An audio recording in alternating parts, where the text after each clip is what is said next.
Share market से पैसे कमाने के दो तरीके होते हैं, एक होता है इन्वेस्टिंग और दूसरा होता है ट्रेडिंग। अगर मान लीजिए आप इन्वेस्टिंग से पैसे कमाना चाहते हैं तो इसके लिए आपको एक स्टॉक का सेक्टोरल एनालिसिस करना होता है, फिर उसका बिजनेस एनालिसिस करना होता है, फिर आपको उसका फंडामेंटल एनालिसिस करना होता है, वैल्यूएशन एनालिसिस करना होता है और उसका मैनेजमेंट एनालिसिस करना होता है। और ये सब करने के बाद आप एक स्टॉक में इन्वेस्ट करते हैं लॉन्ग टर्म के लिए। और वहीं अगर आप ट्रेडिंग करते हैं तो इसमें आपको स्टॉक का टेक्निकल एनालिसिस करना होता है, जिसमें बेसिकली हमें इन चार्ट्स को स्टडी करना होता है और इस टेक्निकल एनालिसिस के बेसिस पर आप स्टॉक में ट्रेड लेते हैं और शॉर्ट टर्म में प्रॉफिट कमाने की कोशिश करते हैं। ये short term 1 minute, 5 minute, 10 minute से लेकर कुछ हफ्ते या कुछ महीने हो सकता है। तो इन्वेस्टिंग के ऊपर तो हमने ऑलरेडी एक कोर्स बना रखा है जो कि 46 लेक्चर्स का कोर्स है, उसका लिंक आपको डिस्क्रिप्शन में मिल जाएगा। आज हम ट्रेडिंग की बात करने जा रहे हैं और इसमें हम समझेंगे कि आप टेक्निकल एनालिसिस कैसे कर सकते हैं। ये एक बहुत ही डिटेल्ड वीडियो होने वाली है जिसमें आपको टेक्निकल एनालिसिस के बारे में लगभग सब कुछ पता चल जाएगा। तो अगर आप ट्रेडिंग से पैसे कमाना चाहते हैं तो आज की वीडियो आपके लिए एक लाइफ चेंजिंग वीडियो होने वाली है। और अगर आप इस वीडियो को ध्यान से देख लेते हैं तो मैं आपको गारंटी देता हूं कि आपको टेक्निकल एनालिसिस के ऊपर कोई और वीडियो देखने की जरूरत नहीं पड़ेगी। तो चलिए इस वीडियो को शुरू करते हैं। तो सबसे पहले समझते हैं कि ये टेक्निकल एनालिसिस आखिर होता क्या है। तो देखिए, टेक्निकल एनालिसिस का मतलब होता है बेसिकली इस जैसे कुछ चार्ट्स होते हैं, इनको स्टडी करना। और टेक्निकल एनालिसिस के बेसिस पर हम ये पता करने की कोशिश करते हैं कि यहां से शेयर की प्राइस ऊपर जाएगी या फिर नीचे जाएगी। और अगर आप ये एक्यूरेटली पता कर पाए कि शेयर की प्राइस ऊपर जाएगी या फिर नीचे, तो इस बेसिस पर आप ट्रेड लेकर अच्छे खासे पैसे कमा सकते हैं। अब यहां पर आपके माइंड में क्वेश्चन आ रहा होगा कि इन चार्ट्स को देखकर हम कैसे पता कर लेंगे कि शेयर की प्राइस ऊपर जाएगी या फिर नीचे जाएगी। अरे भाई, चार्ट तो ऊपर भी बन सकता है, नीचे भी बन सकता है, तो इससे हमें कैसे पता चल जाएगा कि शेयर की प्राइस ऊपर जाएगी या फिर नीचे जाएगी। तो देखिए, शेयर मार्केट में एक बहुत ही इंपॉर्टेंट कहावत है और वो ये है कि हिस्ट्री रिपीट्स इटसेल्फ, यानी हिस्ट्री खुद को रिपीट करती है। तो चार्ट्स में आपको ऐसे बहुत सारे पैटर्न्स देखने को मिलते हैं जो कि खुद को बार बार रिपीट करते हैं। और क्योंकि वो चीज ऑलरेडी पास्ट में हो रखी है तो उस पास्ट के बेसिस पर हम ये प्रिडिक्ट करने की कोशिश करते हैं कि फ्यूचर में उस शेयर की प्राइस में क्या होगा। ये सब कैसे करना है ये मैं आपको अच्छे से समझाऊंगा, बहुत डिटेल में हम हर एक चीज को कवर करने वाले हैं। वीडियो पसंद आ रही है तो वीडियो को लाइक जरूर कर दीजिएगा। तो पहला रीजन तो हमें समझ आ गया है कि ये जो हिस्ट्री है ये खुद को बार बार रिपीट करती है। और क्योंकि चार्ट में पहले भी कभी ऐसा हुआ होगा कि शेयर की प्राइस नीचे जाने के बाद उठी होगी, तो वो क्यों उठी थी, इन चीजों को स्टडी करके हम आगे शेयर की प्राइस को प्रिडिक्ट कर सकते हैं। लेकिन इसके बाद जो दूसरा रीजन है जिसके बेसिस पर हम प्रिडिक्ट कर सकते हैं वो और ज्यादा एक्यूरेट है और वो और ज्यादा डिटेल्ड है, जो कि है डिमांड एंड सप्लाई। देखिए, शेयर की प्राइस बढ़ने और घटने के पीछे डिमांड एंड सप्लाई का ही हाथ होता है और इसी के बेसिस पर शेयर की प्राइस बढ़ती और घटती है।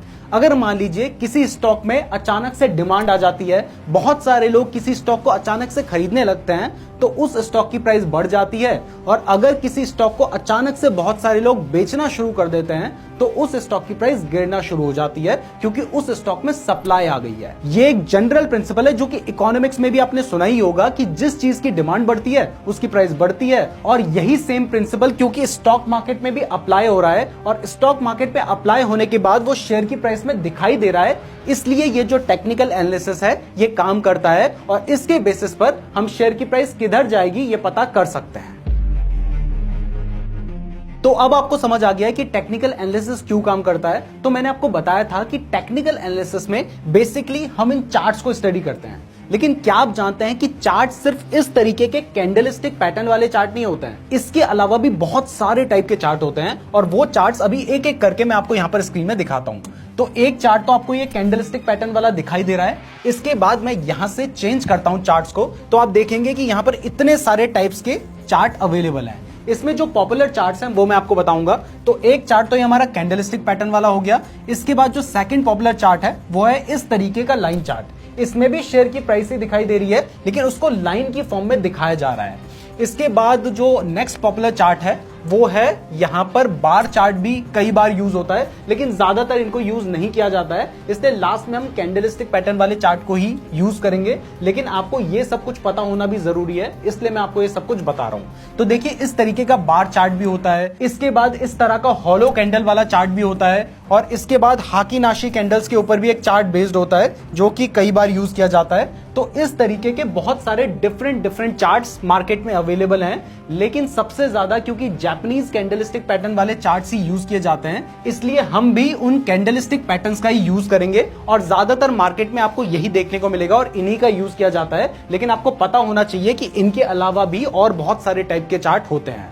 तो चार्ट्स तो आपने देख लिया कि बहुत सारे टाइप के हैं और ये सभी शेयर की प्राइस बता रहे हैं। अब ये जो चार्ट हैं ये तो बहुत डिफरेंट टाइप के हैं, ये आपको समझ आ गया है। लेकिन क्या आप जानते हैं कि इन चार्ट्स को डिफरेंट टाइम फ्रेम्स में एनालाइज किया जा सकता है। यानी यहां पर आप ध्यान से देखिएगा, मैं इसको थोड़ा सा जूम कर देता हूं। अभी हमने यहां पर क्योंकि 1 मिनट की कैंडल सेलेक्ट कर रखी है, यहां पर आपको दिखाई दे रहा होगा हमने 1 मिनट की कैंडल सेलेक्ट कर रखी है। तो इस केस में एक जो कैंडल आपको यहां पर दिखाई दे रही है ना, ये 1 मिनट की कैंडल है।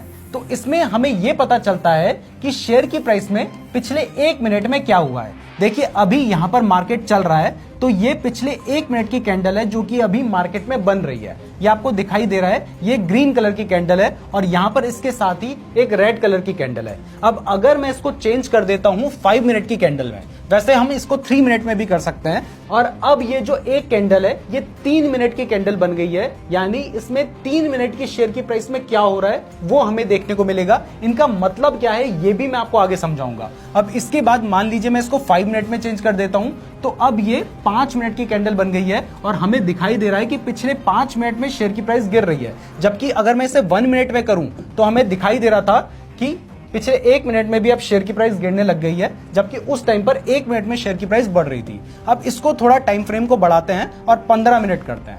अब देखिए हम 15 मिनट में देखेंगे तो पिछले 15 मिनट में शेयर की प्राइस यहीं घूम रही है। तो ऐसे मल्टीपल टाइम फ्रेम्स में शेयर की प्राइस को देखा जा सकता है और उसको एनालाइज किया जा सकता है। अब यहां पर एक और चीज आपको बता दूं कि आपने देखा था कि 1 मिनट की कैंडल थी, ये 15 मिनट की कैंडल है। अब इसको ना थोड़ा और बड़ा करते हैं। अब जाते हैं हम पूरा 1 दिन की कैंडल में। तो इसमें आज पूरे दिन में शेयर की प्राइस में क्या हुआ है वो हमें देखने को मिल रहा है। इससे एक दिन पहले वाली अगर हम कैंडल देखेंगे तो ये कैंडल हमें बताएगी कि एक दिन पहले शेयर की प्राइस में क्या हुआ था। अब अगर हम और आगे बढ़ना चाहें तो आप देख सकते हैं कि यहां पर हम पूरे महीने की भी एक कैंडल ले सकते हैं। यानी पिछले 1 महीने में शेयर की प्राइस देखिए बढ़ रही है, उससे 1 महीने में शेयर की प्राइस बढ़ी थी, लेकिन उससे 1 महीने पहले शेयर की प्राइस गिरी थी। अब अगर हम और बड़े टाइम फ्रेम में देखना चाहें तो हम देख सकते हैं, वो भी मैं आपको दिखाऊंगा। अब ये सब कुछ तो मैं आपको समझा रहा हूं, लेकिन मान लीजिए जब हम ट्रेडिंग करते हैं तो वहां पर हम 1 साल की कैंडल तो देखेंगे नहीं या 1 महीने की कैंडल नहीं देखेंगे। वहां जनरली हम 5 मिनट, 1 मिनट या 15 मिनट की कैंडल का ही यूज करेंगे, क्योंकि हम थोड़ी देर में ही शेयर को बाय करके थोड़ी देर में सेल करने वाले हैं।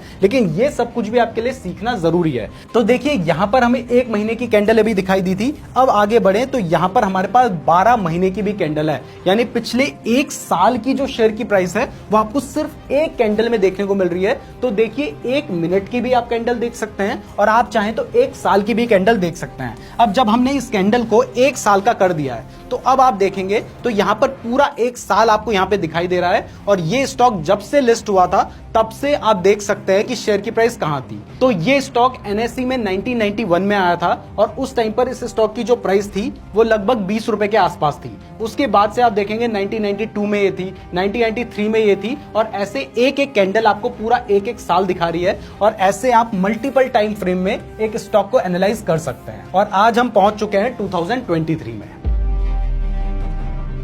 तो अब आपको ये तो समझ आ गया है कि एक स्टॉक को हम मल्टीपल टाइम फ्रेम में एनालाइज कर सकते हैं। और मैंने आपको ये भी क्लियर कर दिया है कि अगर मान लीजिए आप ट्रेड कर रहे हैं तो वहां पर आप 1 मिनट, 5 मिनट, 15 मिनट या मैक्सिमम आधे घंटे की कैंडल देखेंगे। और अगर आप स्विंग ट्रेडिंग कर रहे हैं तो उसमें आप ज्यादा से ज्यादा 1 दिन की कैंडल देखेंगे। तो इतनी बड़ी कैंडल्स की आपको जरूरत नहीं पड़ती है। लेकिन यहां पर आपको ये तो समझना होगा कि इन कैंडल्स का मतलब क्या है। ये कैंडल